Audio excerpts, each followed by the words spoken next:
English premier লিগে একই দিনে হোঁচট খেল লিভারপুল, ম্যান সিটি ও টটেনহাম হটস্পার। ম্যানচেস্টার সিটির জয়রথ থামল সান্ডারল্যান্ডের মাঠে।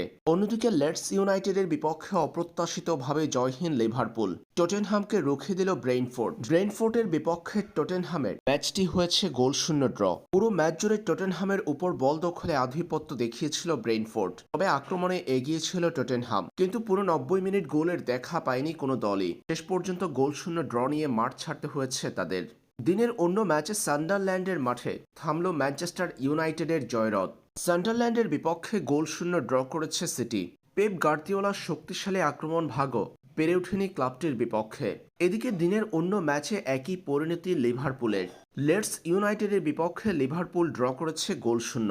পুরো ম্যাচ জুড়ে বল দখল ও আক্রমণে আধিপত্য দেখালেও লেডস ইউনাইটেডের জালে বল পাঠাতে পারেনি লিভারপুলের আক্রমণ ভাগ। তাতে গোলশূন্য ড্র হয়েছে ম্যাচ।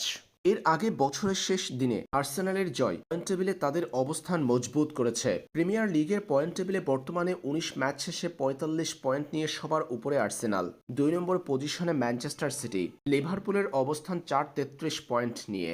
12তম অবস্থানে আছে টটেনহাম।